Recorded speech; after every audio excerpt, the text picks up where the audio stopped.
Assalamualaikum warahmatullahi wabarakatuh. Perkenalkan, nama saya Ahmad dari Ghifari. Di sini saya akan menjelaskan tentang kitab hadis Mu'tabarah. Kitab hadis Mu'tabarah ada 6, yaitu kitab Sahih Al-Bukhari, Sahih Muslim, Sunan Abu Daud, Sunan An-Nasa'i, Jami' At-Tirmizi, Sunan Ibnu Majah.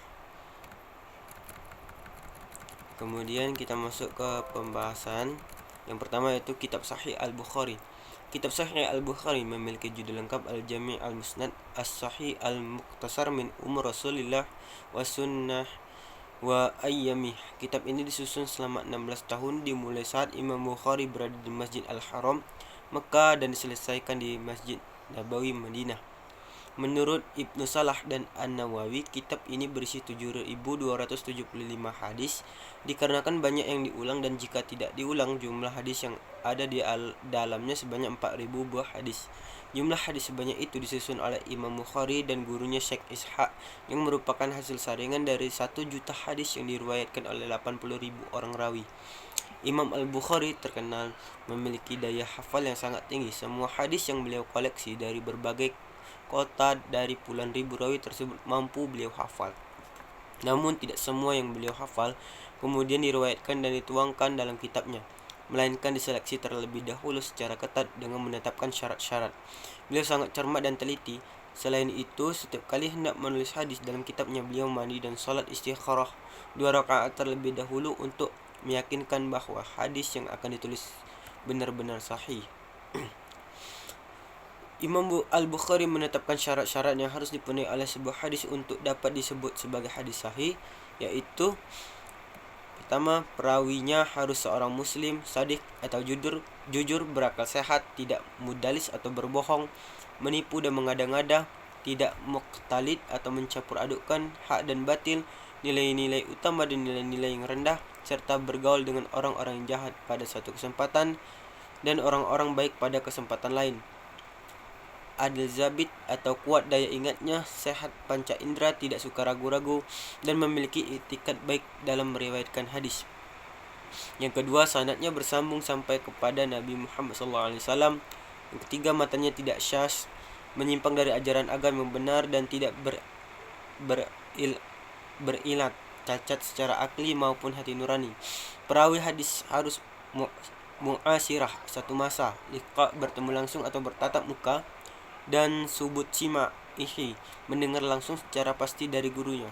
Selain itu, Imam Al-Bukhari hanya berpegang kepada perawi-perawi hadis yang memiliki integritas, kepribadian, dan kualifikasi persyaratan yang tinggi.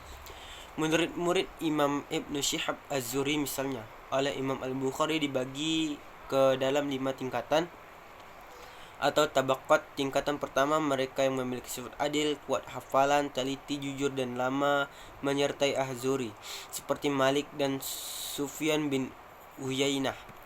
Tingkatan kedua memiliki sifat yang sama dengan tingkatan pertama, hanya saja tidak lama menyertai Az-Zuhri, seperti Al-Auza'i dan Al-La'is bin Sa'ad. Tingkatan ketiga, mereka yang memiliki kualifikasi di bawah tingkatan kedua, seperti Ja'far bin Barqan dan Zam'ah bin Salih. Tingkatan yang keempat dan kelima adalah mereka yang tercela dan majruh dan lemah. Dalam meriwayatkan hadis, Imam Al-Bukhari hanya memiliki perawi tingkatan pertama dan hanya sedikit dari tingkatan kedua. Beliau sama sekali tidak meriwayatkan hadis dari para perawi yang berada pada tingkatan ketiga, keempat, dan kelima. Selanjutnya yaitu kitab Sahih Muslim.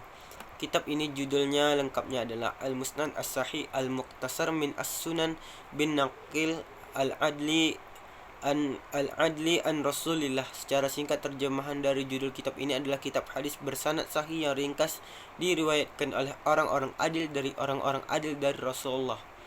Imam Muslim menghabiskan waktu kurang lebih 15 tahun untuk menyusun kitab ini. Sebelum memutuskan untuk menuliskan sebuah hadis dalam kitab ini, Imam Muslim terlebih dahulu meneliti dan mempelajari keadaan para rawi, menyaring hadis yang akan diriwayatkan, dan membandingkan riwayat yang satu dengan riwayat yang lain.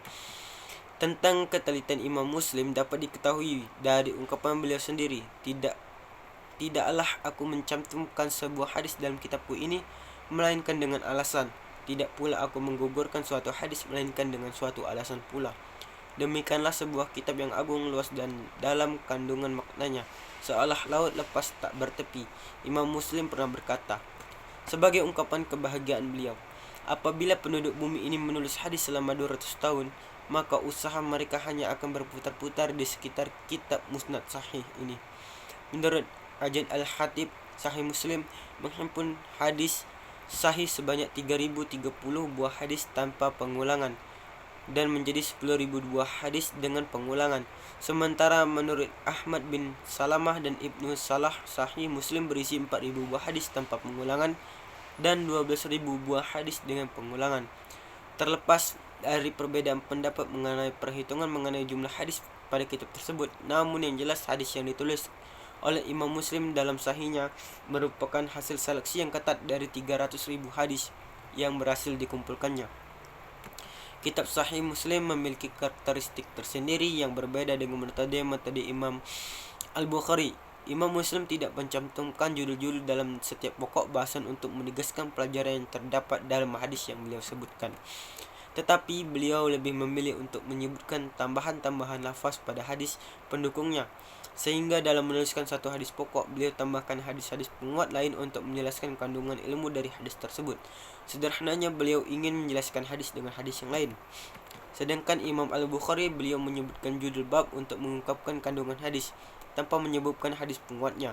Imam Al-Bukhari memotong hadis sesuai dengan tema bab, sementara Imam Muslim menuliskan satu hadis secara utuh, sehingga kita akan sering menemui pengulangan satu hadis dalam Sahih Al-Bukhari. Walaupun dua kitab ini berbeda dalam sistematika penyusunannya, namun Imam Muslim banyak terpengaruhi oleh metode penulisan gurunya, Imam Al-Bukhari. Para ulama berbeda pendapat mengenai mana yang lebih unggul antara Sahih Muslim dan Sahih Al-Bukhari. Kebanyakan ahli hadis berpendapat bahwa Sahih Al-Bukhari lebih unggul, sedangkan sejumlah ulama lain lebih mengunggulkan Sahih Muslim. Hal ini menunjukkan beberapa perbedaan tipis antara dua kitab sahih ini dalam sistematika penulisannya. Imam Muslim lebih unggul, namun dari segi ketatnya syarat kesahihan, Sahih Al-Bukhari lebih utama. Yang jelas disepakati bahwa kedua kitab hadis sahih ini sangat berperan dalam standarisasi bagi akurasi akidah, syariah, fikih, dan semua bidang ilmu dalam Islam. Yang C, selanjutnya kitab Sunan Abu Daud. Kitab Sunan Abu Daud disusun oleh Imam Abu Daud ketika beliau di Tarsus, sebuah kota kecil di Irak.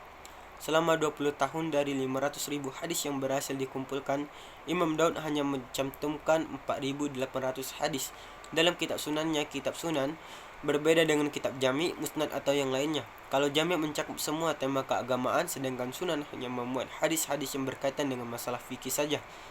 Sistematika penulisan hadis di dalamnya pun bisa mengikuti tema-tema yang lazim dalam susunan kitab fikih. Adapun Musnad adalah kitab hadis yang disusun berdasarkan sanad hadis, mata rantai periwayatan hadis dari para sahabat Nabi SAW.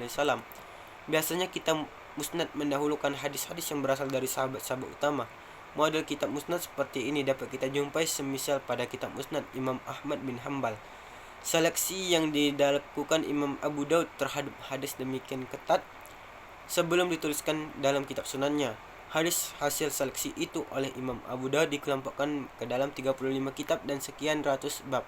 Masing-masing kitab membicarakan satu tema pokok tertentu, sedangkan setiap bab berisi beberapa buah hadis yang menjelaskan tema pokok tersebut. 35 kitab yang dimaksud sebagai berikut.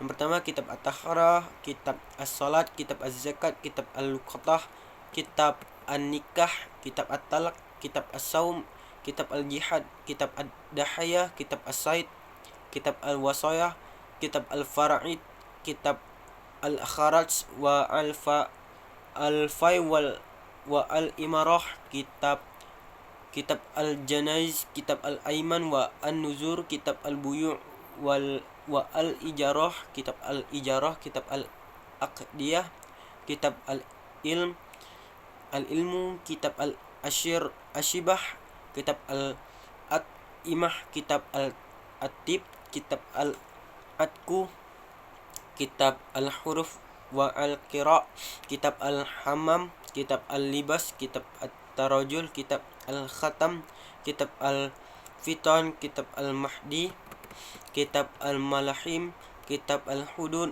kitab Al-Diyat, kitab As-Sunnah, dan kitab Al-Adab. Di dalam kitab Sunan, Imam Abu Daud tidak hanya memuat hadis sahih, tetapi juga hadis-hadis hasan dan hadis-hadis dhaif yang tidak terlalu lemah. Abu Daud pun mencantumkan hadis-hadis yang tidak disepakati oleh para ulama hadis untuk ditinggalkan.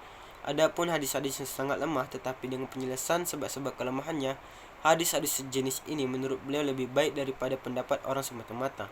Kitab Sunan Abu Daud ini diakui oleh mayoritas dunia muslim sebagai salah satu kitab hadis yang paling autentik.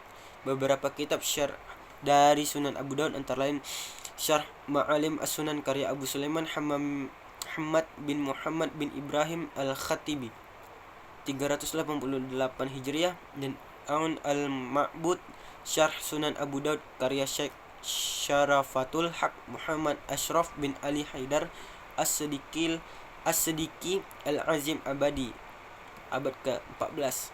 Selanjutnya yaitu kitab Sunan An-Nasa'i. Kitab Sunan An-Nasa'i termasuk salah satu di antara Al-Kutub As-Sihah Al-Sittah. Sunan Al-Nasa'i terbagi dua, Sunan Al-Kubra dan Sunan Al-Sugra. Sunan Al-Sugra disebut Sunan Al-Mujtaba, Sunan pilihan, karena kualitas hadis-hadis yang dimuat dalam sunan ini hanya hadis-hadis pilihan.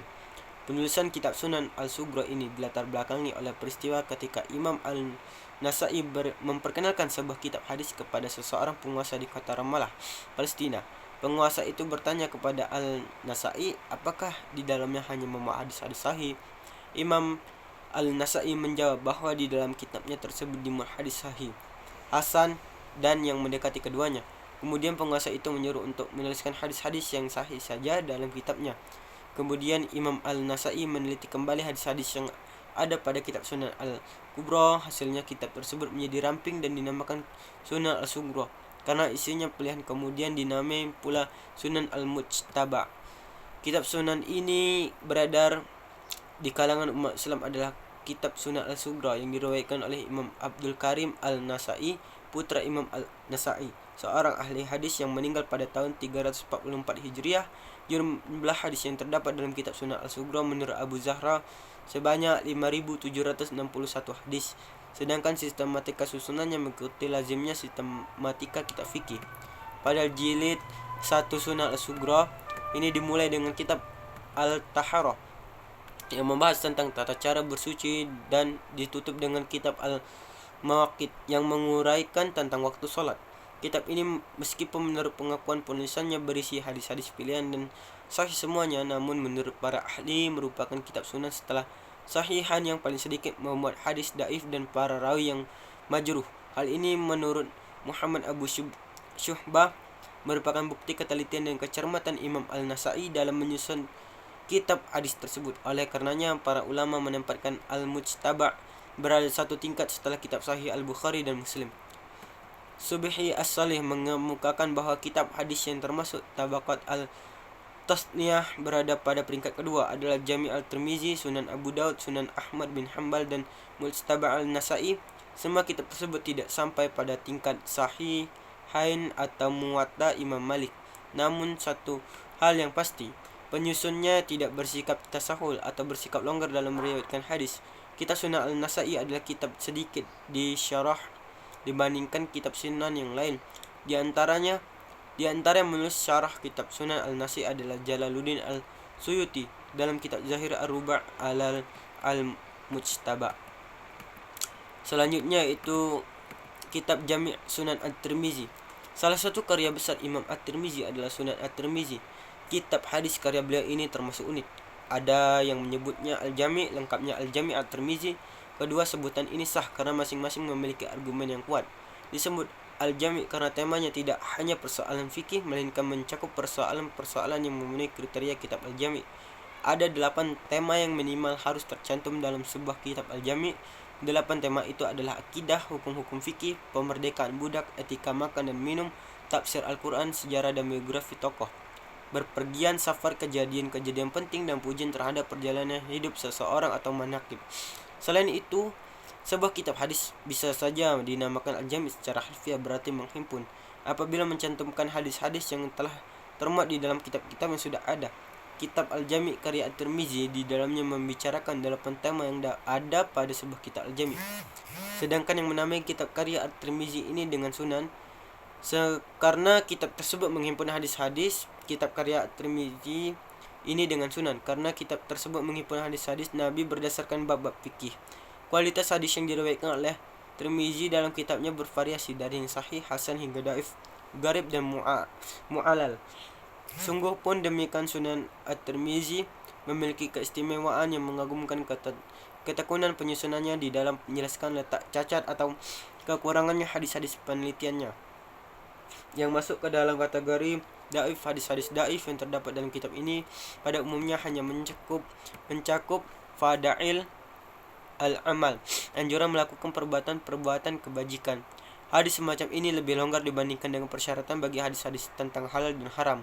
Secara keseluruhan, kitab Sunan At-Tirmizi terdiri dari 5 juz, 2376 bab, dan 3956 hadis. Kitab Sunan At-Tirmizi juga menginspirasi para ulama setelahnya untuk berkarya.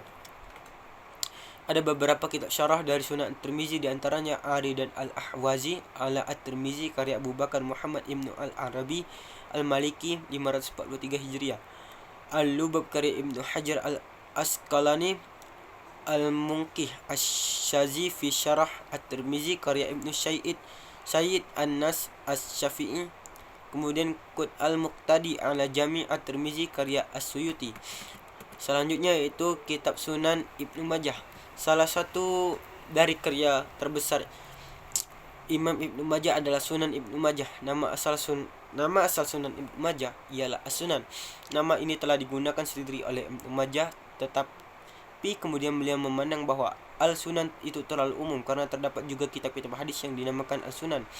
Maka dengan itu dihubungkan nama kitab kepada penyusunnya, dinamakan Sunan Ibnu Majah. Kitab yang terdiri dari 4 jilid ini adalah salah satu karya Ibnu Majah yang masih beredar sampai sekarang.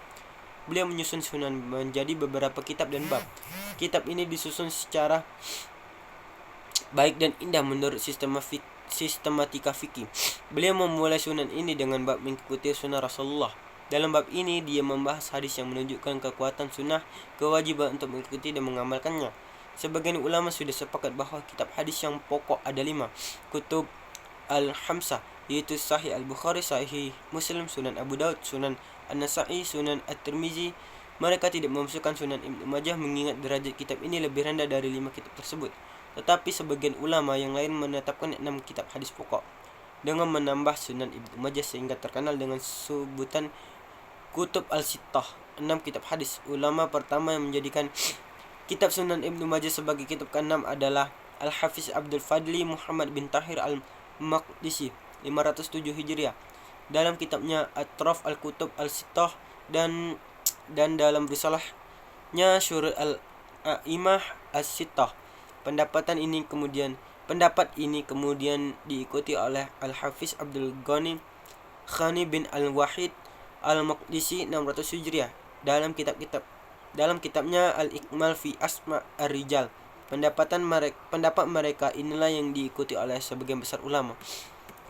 Mereka memasukkan Sunan Ibnu Majah sebagai kitab ke-6 tetapi tidak memasukkan Al-Muwatta Imam Malik, padahal kitab ini lebih sahih daripada kitab milik Ibnu Majah. Hal ini dikarenakan di dalam Sunan Ibnu Majah banyak terdapat hadis yang tidak tercantum dalam kutub Al-Khamsah, sedangkan hadis yang terdapat di dalam Al-Muwatta seluruhnya sudah termasuk dalam kutub Al-Khamsah. Sebenarnya derajat Al-Muwatta lebih tinggi dari Sunan Ibnu Majah. Sunan Ibnu Majah merupakan karya terbesar beliau. Dalam kitabnya itu, Ibnu Majah telah meriwayatkan sebanyak 4.000-an hadis seperti yang diungkapkan Muhammad Fuad Abdul Baqi, penulis buku Mu'jam Al-Mufarras li Alfaz Al-Quran, Indeks Al-Quran. Jumlah hadis dalam kitab Sunan Ibnu Majah sebanyak 4.341 buah hadis, sebanyak 3.002 di antara termasuk dalam 5 kitab kumpulan hadis yang lain. Ia bukan hanya mencakup hukum Islam, namun masalah-masalah akidah dan muamalat. Sunan Ibnu Majah berisi hadis sahih, hasan dan dhaif, bahkan hadis mungkar dan ma'ud. Meskipun jumlahnya kecil, seperti sunan yang lain, Sunan Ibnu Majah juga disyarahi oleh beberapa orang ulama yang terkenal, di antaranya Misbah Az-Zujajah ala Sunan Ibnu Majah karya As-Suyuti 911 Hijriah. Al-Ilam bi Sunani alaihi assalam karya Al-Muqtalatai 726 Masehi. Kifayat Al-Hajat fi Syarh Ibnu Majah karya Abi Al-Hasan bin Abdul Hadi As-Sindi 1136 Hijriah. Syarah Sunan Ibnu Majah karya Al-Kamaluddin Muhammad bin Musa 808 Hijriah. Baiklah, hanya itu yang dapat saya sampaikan. Apabila banyak kekurangan yang saya sampaikan dalam cara penyampaian saya mohon maaf. Saya akhiri dengan wabillahi taufiq wal hidayah. Wassalamualaikum warahmatullahi wabarakatuh.